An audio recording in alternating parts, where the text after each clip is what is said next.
consciousness, creativity in the brain. So one of the places where I find this so interesting, the indigenous perspective, 5,000 years of indigenous wisdom. It's not scientific, but it is accurate. And it helps us to understand our relationship to ourselves, to life, to the earth, to the past, and the way we work together. Science is only about 300 years old, and the scientific perspective that you and I are all steeped in.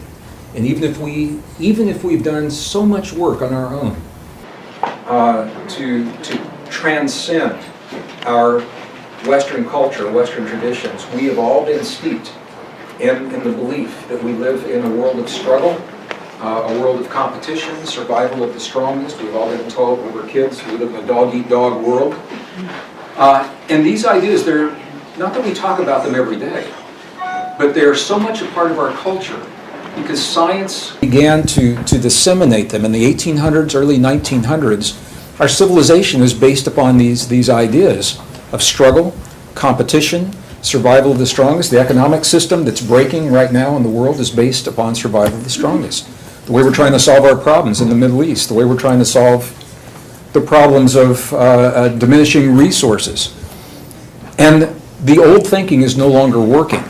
And the reason it's no longer working is because those beliefs are based, we now know, in principles that are false assumptions of science. Both Bruce and I talk about new discoveries.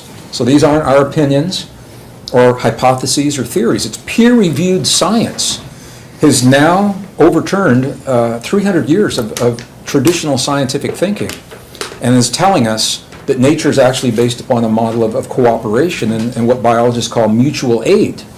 And we all know competition happens, but it's not the rule, it's the exception. We now understand that life is not a random event. It is something very, very specific that happened, and the DNA is telling us this, that human life is not a random event. The fossil evidence is telling us this. Civilization is older than 5,000 years old.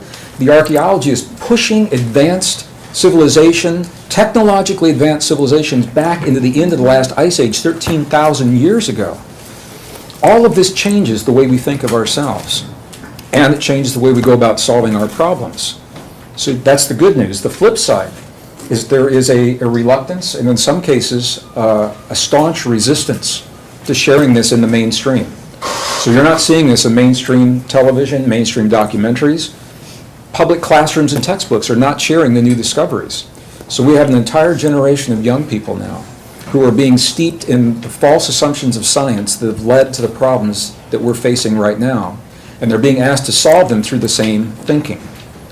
So my question that I've asked is, how can we possibly meet the issues of our time if we're not even honest about the issues? And we can talk about this as much as you like, but I'm going to share with you right now, you are not being given the facts of climate change. It's not what you're being told publicly. You're not being given the facts of the global economic meltdown. It's not being shared. I was in Zurich, and in Zurich it's common conversation. You get to this country, people don't even know about what is actually happening at the root of the financial system of the world. So it is a fact that we're living what is now being called a time of extremes. Doesn't mean they're bad things or good things, it just means they're really big things. And the thinking of the past will no longer work to solve the problems and the issues. And that opens the door to new possibilities. That's why we're speaking and sharing at the UN tomorrow. And one of the keys for me, and one of the principles, this is where it all comes together, is in the indigenous peoples that I've spent time with, the women and the men, the families, the elders. Oh yeah, shut your cell phones and pagers. The key for these people, they have been through times in their history very similar to what we're living through in ours right now. And if we have the wisdom, we can learn from what worked with them and what didn't, and the things that worked, do a lot of, and what didn't work, stop doing it in our time. Resilience is the word that comes up again and again.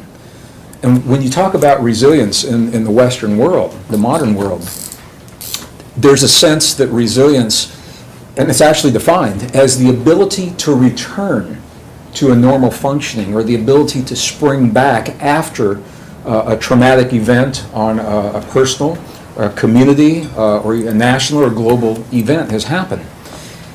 And that kind of resilience, we're all familiar with it. It's worked in the past. We've experienced it in our lives. There's an expanded form of resilience, and the Stockholm Resilience Center is pioneering a lot of the work with this.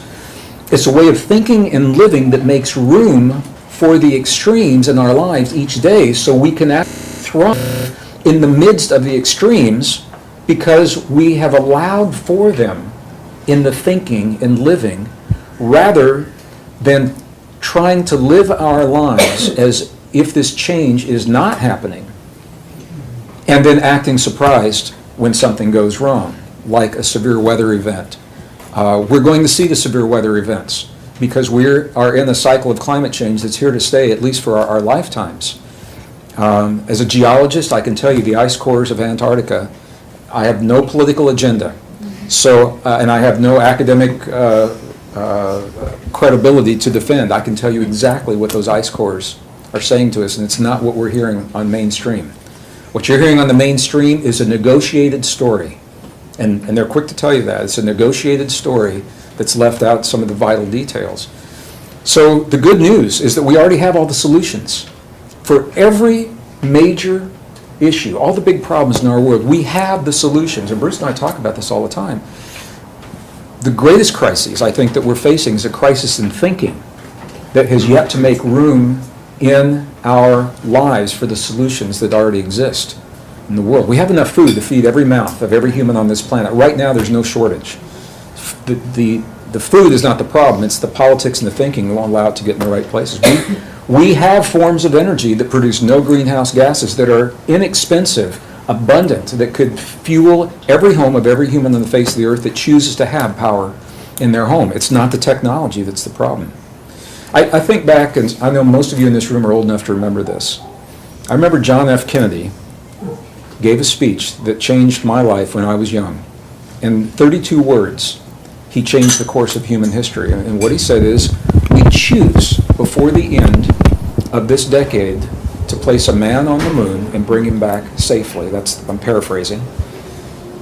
And it happened even before the end of the decade, and people say to me all the time, they say, how did that happen so fast? How did they develop the algorithms for the trajectory, and how they learned to build spacesuits and the packages of Tang that all the astronauts were drinking? How did they do that so quickly and implement it in 10 years? And the answer is why I'm sharing this story right now. The technology already existed. No one in a position of authority and power had ever given a mandate for that technology to become a focus and accomplish a goal. And when then President John Kennedy, when he made that statement, it was the mandate, unprecedented, for the military complex, the civilian academic university complex, for corporations to free the money, banks to free the money, in a way that had never been done before. And the reason I'm saying is because that's precisely where we are right now. It's not about going to the moon, but it's about alleviating the suffering of people in the world who don't have the luxury to be in the salon like we are because they're struggling for their life tonight. But the key for those people is that we have the ability right now to implement a transformation. It can be done quickly or it can be done gradually over a long period of time, but no one in the position of authority and power has yet to make it a priority in this world. And I'm not saying it has to be a president of the United States. I'm simply saying that the fact is, if it were a priority, we have what we need to do that now. Resilience is the key, and community and cooperation that we now know is the essence of nature itself. Nature shows us this model, and I know Bruce shares this so eloquently. When he looks at the cells, we want to see how the world works, Bruce will tell you all about the cells. So we're learning now, and people ask me all the time, they say, Greg, you think we made some big mistakes. I think it's more useful, personally, to think of ourselves as on this huge learning curve. And I think we've made choices in the past based upon what we knew, and they worked so well, they got us here. We're here now, so they worked. But now the world changed, and this is the last thing I'm going to say. The world changed, and no one has told us. There's been no special on BBC or CNN or the New York Times or some glossy magazine. And people all over the world now are clinging to an idea of the way things used to be and the way that they used to work in the world that used to be. And they're waiting for that world to return. And those are the people that are hurting and struggling right now because that world is gone. And because it has not been acknowledged in the mainstream, and this is something I think we all can, and Alan, you help with your films, doing this beautifully. Because it hasn't been acknowledged, we have never had the opportunity to mourn the passing of a way of life that we all have mastered, and in the same generation that we mastered it, it has disappeared. And in the mourning and letting go, that is what frees us to embrace the new world, beautiful world, powerful world that's emerging. But unless that can be shared on a broad, general, mainstream basis with everyday people, they're still thinking that we're in a temporary world that's struggling and they're waiting for the normal to come back, and they put their lives on hold. They're not, I know people, I tell this story in one of my books, they're not having babies, they're not buying homes, they're not sending their kids to school because they're waiting for things to get back to normal. And it's a normal that can never happen because that world is gone and no one told us. So our prayer, individually and collectively and through the work that Source of Synergy Foundation, Synergy is what it's all about. That's why it's such a perfect name for your organization. And the Source of Synergy Foundation, I think, is a beautiful example of the kind of organization that is emerging that transcends the polarities and the differences. E.O. Wilson says this beautifully. He says the world from this point forward is going to be run by synthesizers. People that can take a lot of information from a lot of different places and make the right decisions at the right time and think critically about it. So it's no longer enough to be an expert in one field because the world doesn't know those boundaries. But we're being asked to draw from everything that we know and to synergize it in a way that we've never done before. So as the world changes in ways that we're not used to, faster than we've ever seen, our lives are changing as well. And we're all learning together. And this is where I think the synergy of the ancient and the indigenous wisdom, married with the best science of today, through community resilience is the key to bring us full circle. And that's where I'm going to stop right now. Thank you. 15 minutes? So ladies and gentlemen, please help me give a warm welcome. Give it up for Bruce. I love this man, obviously. No, what you don't know is he was a rock promoter, and I was a musician long before we were ever authors. So if this whole gig doesn't work out for us, we're going back to the music business. So just so you know. I so appreciate that. I also appreciate, number one, being in this environment of Len and Emily's is infused and permeated with an energy of love, which we all know and we all feel. And that's really important because our love does permeate a structure and it does change the world, and it's a physical reality, which I am new to in my life in the last 20 years now. But what I'd like to talk about is that everything is on schedule. The world is falling apart right on schedule. And we have to understand this, that we've had a belief about what evolution was predicated on, and we always focus on the nature of genes. That we would see that genes were controlling the traits and characters, and as you go up the evolutionary scale, there's going to be more genes and more character and traits evolving from these genes. And it turns out this is totally false. The whole idea about genes has been a totally misunderstood belief system that we bought into, that genes control life. Genes control nothing. Genes are blueprints. That's exactly what they are. And why that's relevant is we've been focusing on the blueprints and giving them self-realization, that they make a decision, a gene turns on and a gene turns off. And it turns out this is totally false. And the problem with this belief system, because it permeates our structure of the world, is that people perceive themselves as victims of a world because their genes are controlling them and they can't control their genes, according to that belief. I was fortunate enough to be in the right place at the right time years ago. I was cloning stem cells about 46 years ago. There was just a handful of us in the entire world that even knew what the hell a stem cell was. I did this study, and it's just so brief and so profoundly important. I just want to say what it represented. I would isolate one stem cell, which is an embryonic cell. Stem cells are embryo cells. The moment before you're born, I could say, here's an embryo cell, and then a moment after you're born, I look at the same cell and say, now it's called a stem cell. So that's what it represents, and the reason we have stem cells, and all of you have them because you are here, is the fact that every day we lose, as Carl Sagan would say, hundreds of billions of cells are dying every day, and we have to replace them, so we are growing every day of our lives by necessity. If you stop growing, if you stop the stem cells, you'll die right off. That's what it's going to be about.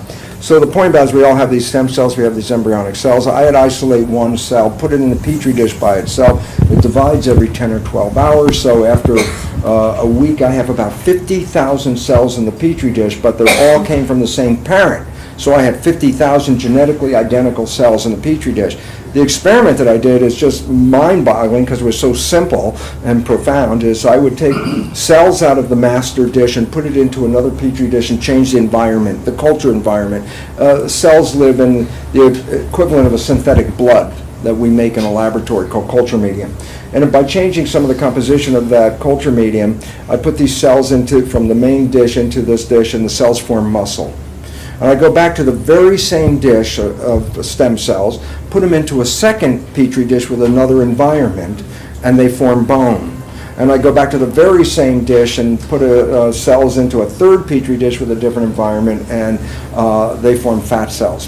Well, you're left with a very important and very profound question. What controls the fate of the cells? The answer, first of all, they were all genetically identical, so you can't invoke the genes as controlling this. It was the environment. My work on trying to understand how the environmental signals lead to the control of genes, which is now a new science since 1990. I saw this in 1967 and wrote about it, but it took 1990 until science recognized a new branch of science called epigenetics. And it's the most profound revolution in the world for a very important reason. When I say genetic control, it literally means control by genes. That's the belief, oh, genes cause this and genes cause that, which is false. Epigenetic sounds like the same thing, epigenetic control, but epi is the entire revolution that this planet will pivot upon. For the reason is this, the prefix epi means above. So when I say epigenetic control, then I'm literally saying control above the genes. Well, that becomes important because when we always look for control, we always go to the genes. Now we're saying, well, where's the control above the gene? It led me to an understanding of what is called the cell membrane, the skin of the cell. And the relevance is that the skin of the cell is an information processor. It reads the environment, and it sends signals into the cell and to the genes to control the biology of the genes to live in an environment that's always changing. So the membrane is the nervous system of the cell. Just to let you know, in the development of a human, the outer layer of the embryo is called ectoderm, it's a skin. The skin gives rise only to two things in humans, skin and nervous system. So like the cell, our nervous system comes from this outer layer.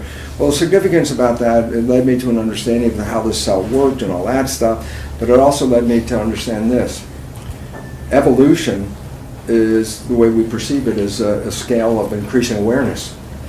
And so we make a whole evolutionary list. Oh, we start with bacteria, and then there are amoebas, and then there's worms, and then you get the, fish, amphibians, reptiles, birds, mammals, blah, blah, blah.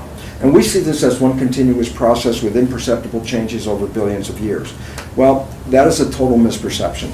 The genes do not represent our evolution for a simple reason.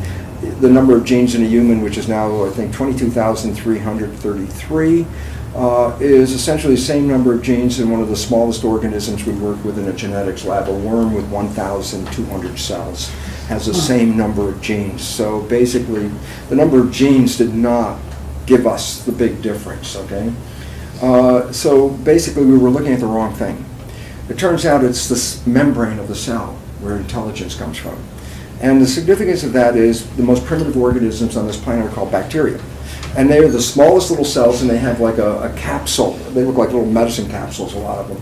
And the problem with that is the membrane of a bacterium can only get so big because once it reaches the maximum inside this capsule, that's all you can have.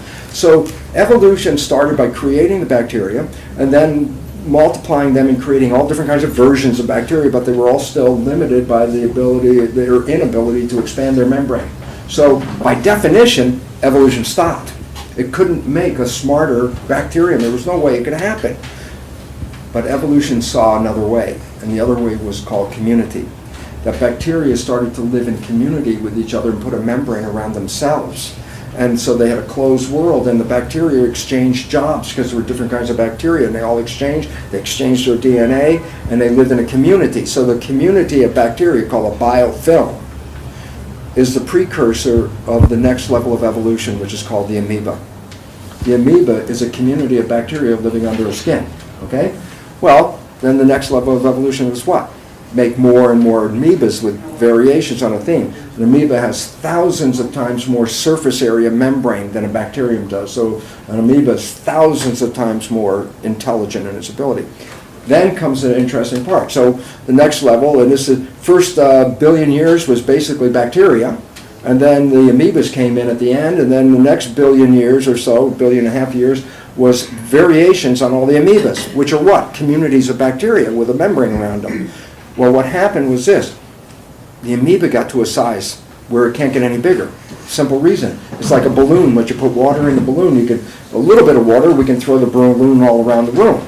But if you put too much water in a balloon, try to throw it, the membrane rips. Well, the membrane rips, the cell dies. What's the point? Even amoebas reached a maximum size where they couldn't create any more membrane and still be viable. Evolution stopped for the second time. And then what happened was the next level of evolution was amoebas got together and formed a community and put a skin around them. And so we, by definition, are a community of 50 trillion amoebas underneath our skin. And they make the society, because the amoebas are the living element. We, by definition, are a community. I'm a community. I'm not an individual. I got 50 trillion citizens living inside. And the relevance about this is very important. There's no new function in the human that's not already present in the amoeba. Amoebas have a respiratory, digestive, excretory, nervous system, neuroendocrine system, reproductive system. Amoebas have an immune system, okay? Relevance is this. A human is the highest level of that community of amoebas and reached its maximum ability for its brain. And all the surface area of the brain with all the folds and gyri and so forth, that's increasing the surface area, but it maximized. The human represents another endpoint. And then what happens at an endpoint is the individuals come together in a community and form the next higher organization. The evolution that we are facing right now is the evolution of the next higher level of organization, where every human is a cell in the body of a superorganism that's forming, and that superorganism is called humanity. So we are coming together to create a new structure.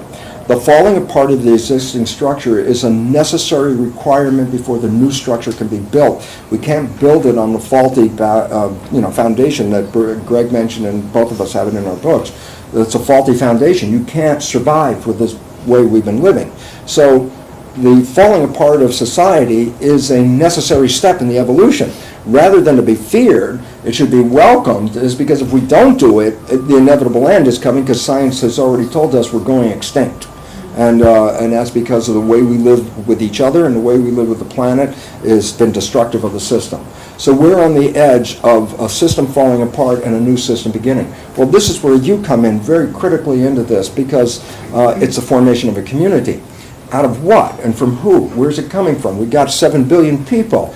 And so to give the analogy, which you've heard, but now it really makes sense if you understand it, a cell is a miniature human, as I said. It has all the functions. So I say, go inside the body of a caterpillar. And it's got, let's say, 7 billion cells in there, and they're all working together. Some of them, they have different jobs. It's really important. Some do muscle work, some do digestion work, some do blood system work. They have jobs. They all work together in a community. And as the caterpillar is growing, the environment and the economy is booming. You know, it's growing, everybody's happy, everybody's working, everything's cool. And then it reaches a plateau where the caterpillar can't grow anymore. And that is a problem, a finite problem, because all these cells that were doing jobs like moving the caterpillar around or digesting the food, well, we're not moving, we're not even taking in any food. What does it mean? The system starts falling apart. Many of the cells actually commit suicide, which in biology is called apoptosis. And there's a complete dissolution of the structure. But what's most important about that is in the midst of this dissolution, there are specialized stem cells called imaginal cells. And imaginal cells carry a vision of a different world. They're genetically identical to all the other cells, but they carry a different vision of a world. What they do is they get in among all the cells that are falling apart and help them organize into the next higher structure, which is the butterfly. So the relevance of you being in this room, number one, you are the cultural creatives that represent the imaginal cells. It's your influence in the world that can help shape the new structure of the community that must evolve. If we don't form this, then it's a choice. We may not make it. We've been here before, and we didn't make it, but this is an opportunity. If we don't change, then science's prediction of extinction is actually real and looming. And yet there is this great chance, because the internet, which represents the development of the nervous system of humanity. It connects 7 billion cells into one living organism. And we have a new population called the millennial generation. The most important part about that millennial generation is they're not part of the structure. They bitch and complain, and rightfully so, that they can't seem to get started in this world, but they don't realize not getting started is the primary step of the next evolution, for a simple reason. They don't, you tell a 20-something person that the stock market is going to crash, and they go, like I own a stock, right? I don't really care. And why that becomes important is they don't have a hold on the structure as it is. And there's now greater than 50% of them, which means less than 50% of the population is holding on to say, keep the structure the way it is, but they're getting to, the population is diminishing. This is the foundation of what will cause a precipitation of the existing structure because they're not connected to it. And they come from a global vision. They're connected by internet to a global world. The issues that, if I, politically said like Republicans in the case of, the anger things that they have and their things, they were completely taken back by the population not following them, but not recognizing the young people they don't have a thing with race or with sex and all that kind of stuff, which are those other issues. They're global. And so their vision is really where the new vision's coming from. The falling down of the old one is necessary. So this is really exciting because it says we are on the verge of making something new. And in addition to that, there'll be one other factor besides the fact that, well, there's two factors for the evolution. I'll just say it very quickly. Two factors. Number one, we are not victims of our health. 90-some% of ill health on this planet is now found to due totally to stress. It is not due to the biological malfunctioning. That in fact less than 5% of the population can even legitimately claim that their genetics are interfering with their life. So that means 95% of the people have a perfectly adequate genetic system, okay? We've been programmed to be victims, and the fact is, no, we are the ones that change the environment or perception of the environment. And since the environment that controls the cells, it doesn't make a difference if the cell's in a plastic dish or a skin-covered dish. It still responds to the environment. Our mind creates the chemistry, which is the foundation of the culture medium called blood. Your thoughts release different chemicals into the blood, and just as I change the culture medium in one dish to another dish, I change the fate of the cells. As you change your mind and change your perception, you change your own biology and genetics, which means you're all powerful, but you don't believe it because there's nobody supportive. This becomes really critical, and the other part is this: we've all been programmed. And this is the hardship that we face, and there's a movie called The Matrix. You may have seen people look for it in the science fiction part of the video store. It's actually a documentary. and the reason is simply this: we have been given the choice of take the blue pill and go back into the program, or take the red pill and get out of the program.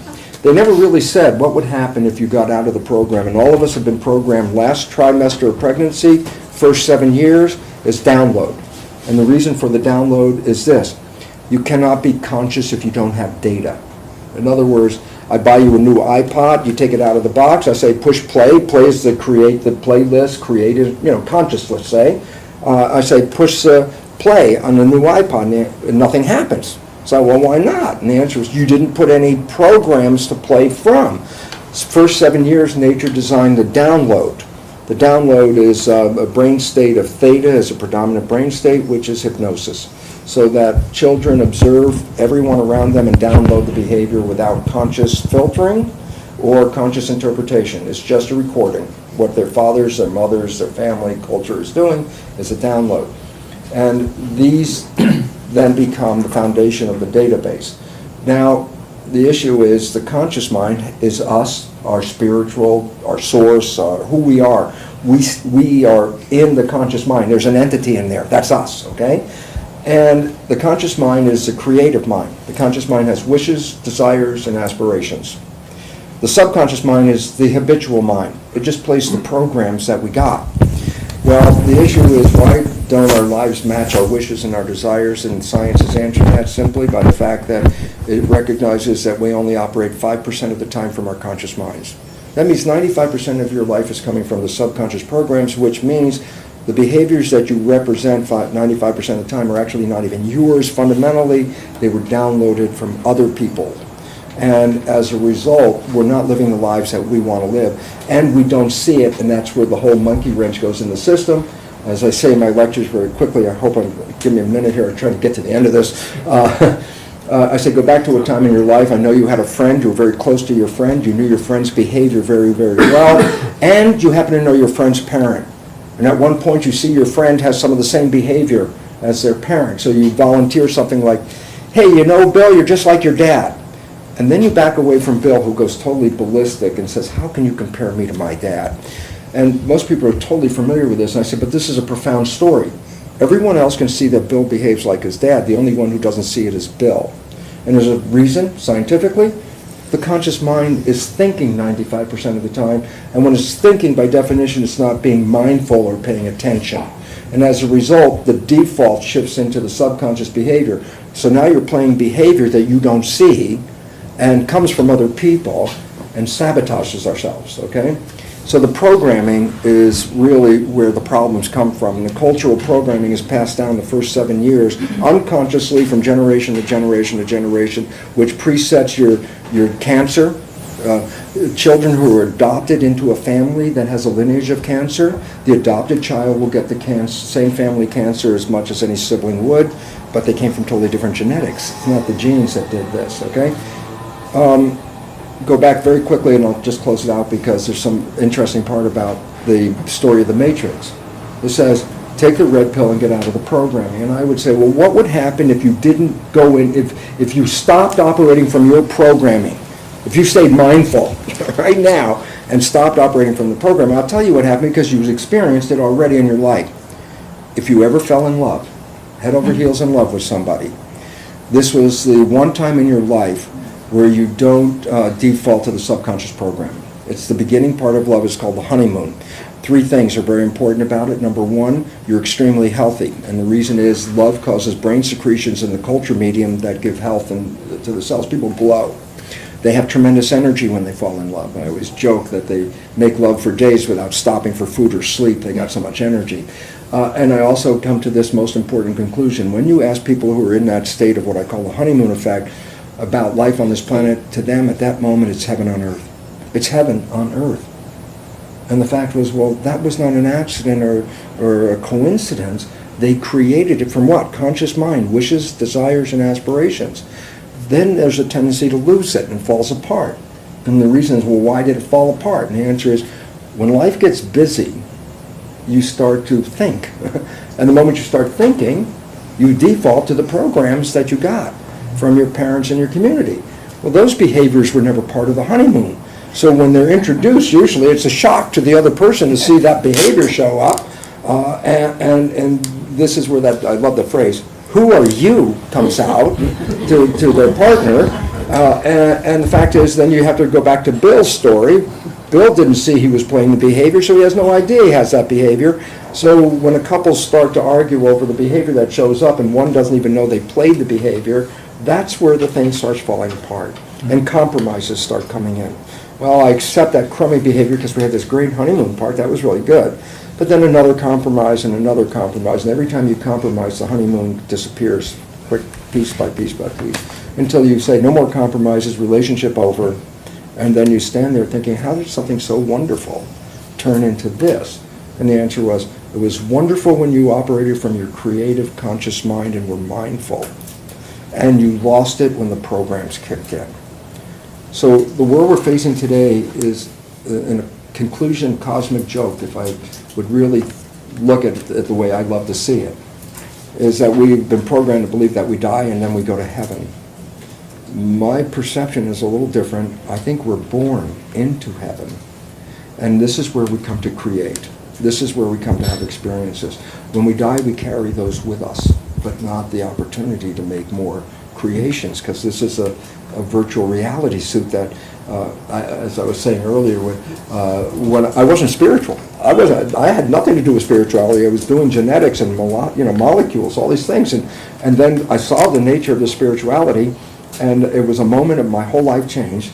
And the moment was when I asked myself, when I owned all of a sudden that I have a spiritual part to me and a physical part, and I asked myself, why have both? And the cells answered the question. With a question, I asked, why have both a spirit and a body? And the cells said this to me, Bruce, if you're just a spirit, what does chocolate taste like?